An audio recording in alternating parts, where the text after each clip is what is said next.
નમસ્કાર. નાના ઉદ્યોગો અને ફ્રીલાન્સર્સ માટે જીએસટી રિટર્ન્સ ઘણીવાર માથાનો દુખાવો બની જાય છે, ખરું ને? તો ચાલો આજે આખી પ્રક્રિયાને એકદમ સરળ રીતે સમજીએ. હા, જીએસટી ફાઇલિંગ ઘણીવાર એક કોયડા જેવું જ લાગે છે, પણ ચિંતા કરવાની બિલકુલ જરૂર નથી. આપણે એક એક પગલું ભરીને આખી વાતને સ્પષ્ટ કરી લઈશું. તો સૌથી પહેલાં શરૂઆત કરીએ એકદમ મૂળભૂત વાતથી. આ જીએસટી રિટર્ન આખરે છે શું? આ સમજવું એટલા માટે જરૂરી છે કારણ કે આના પર જ બધી આગળની વાત ટકેલી છે. એકદમ સાદી ભાષામાં કહીએ તો જીએસટી રિટર્ન એટલે ધંધામાં થયેલા વેચાણ અને ખરીદીનો એક હિસાબ. આ હિસાબ નિયમિત રીતે સરકારને આપવો પડે છે. અને હા, આ કોઈ વૈકલ્પિક વસ્તુ નથી, આ એક ફરજિયાત દસ્તાવેજ છે. એને આમ પણ સમજી શકાય કે આ વ્યવસાયનું એક માસિક રિપોર્ટ કાર્ડ છે. જેમ સ્કૂલમાં રિપોર્ટ કાર્ડ પરથી આખા મહિનાના પરફોર્મન્સની ખબર પડે, બસ એ જ રીતે જીએસટી રિટર્ન સરકારને ધંધાની આર્થિક લેવડ-દેવડ વિશે જણાવે છે. સારું, તો હવે સીધા મુદ્દા પર આવીએ. દર મહિને મુખ્યત્વે 2 કામ કરવાના હોય છે. આપણે એને 2 સહેલા મિશન તરીકે જોઈશું. તો પહેલું મિશન છે GSTR-1 ફાઇલ કરવાનું. આમાં શું હોય? બસ આખા મહિનામાં જેટલું પણ વેચાણ થયું હોય એની બધી જ વિગતો સરકારને આપવાની. સમજી ગયા? આ એક રીતે વેચાણનો પાક્કો રેકોર્ડ છે. અને બીજું મિશન છે GSTR-3B. આ એક સમરી જેવું છે. અહીં વેચાણ, ખરીદી અને અંતે કેટલો ટેક્સ ભરવાનો થાય છે એની ગણતરી થાય છે અને પછી એ ટેક્સ ચૂકવી દેવાનો. બસ આટલું જ. તો આ બંનેમાં મુખ્ય ફરક શું છે? જો GSTR-1 એટલે વેચાણની આખી ડિટેઇલ્ડ લિસ્ટ, જેમાં એક બિલની માહિતી હોય, જ્યારે GSTR-3B એટલે આખા મહિનાનો સારાંશ, જેના આધારે ટેક્સની ફાઇનલ રકમ ચૂકવાય છે. વેચાણની વાત તો થઈ ગઈ. હવે ખરીદી પર આવીએ. શું ખબર છે કે ધંધા માટે જે ખરીદી કરી હોય એના પર ચૂકવેલા જીએસટીની ક્રેડિટ પાછી મળી શકે છે?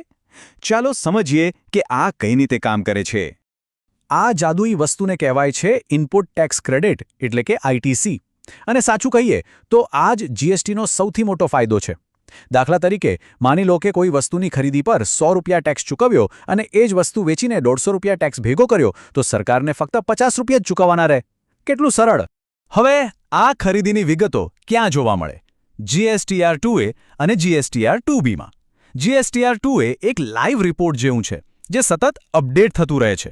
પણ આઈટીસીનો દાવો કરવા માટે GSTR-2B જોવાનું છે. આ એક સ્થિર અને અંતિમ રિપોર્ટ છે. આનાથી ખાતરી થાય છે કે જેની પાસેથી માલ ખરીદ્યો છે એણે પણ એનો રિટર્ન ભરી દીધું છે. ચાલો, હવે વાત કરીએ એક ખૂબ જ ગંભીર વિષયની, અને એ છે સમયમર્યાદા. જીએસટીમાં સમયસર રિટર્ન ભરવું અત્યંત જરૂરી છે. જો આ તારીખો ચૂકી જવાય તો તેના પરિણામો ભારે પડી શકે છે.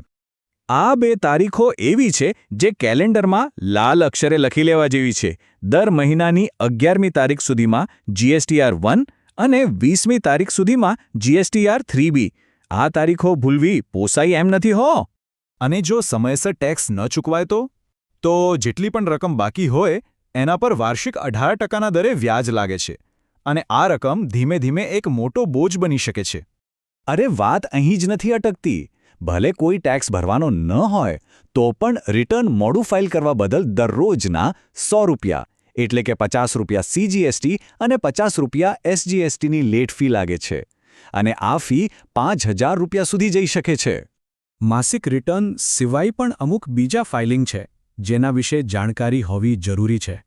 એક છે GSTR-9, જે વાર્ષિક રિટર્ન છે. એમાં આખા વર્ષના વ્યવહારોનો સારાંશ હોય છે. આ ઉપરાંત નાના વેપારીઓ માટે કમ્પોઝિશન સ્કીમ જેવી સરળ યોજનાઓ પણ છે, જેમાં દર મહિને રિટર્ન ભરવાની ઝંઝટ નથી હોતી. અને હવે સૌથી અગત્યની વાત. એકવાર જીએસટીમાં રજિસ્ટ્રેશન થઈ ગયું એટલે રિટર્ન ભરવું ફરજિયાત છે. પછી ભલેને આખા મહિનામાં ₹1નો પણ વેપાર ના થયો હોય, વેચાણ 0 હોય તો પણ નીલ રિટર્ન ભરવું જ પડે. આમાં કોઈ છૂટછાટ નથી. તો હવે આગલી ડેડલાઇન નજીક આવી રહી છે. આશા છે કે આ માહિતી મળ્યા પછી જીએસટી રિટર્ન ફાઇલ કરવા માટેનો આત્મવિશ્વાસ જરૂર વધ્યો હશે. યાદ રાખજો, સમયસર ફાઇલિંગ કરવું એ ધંધા માટે હંમેશા ફાયદાકારક છે.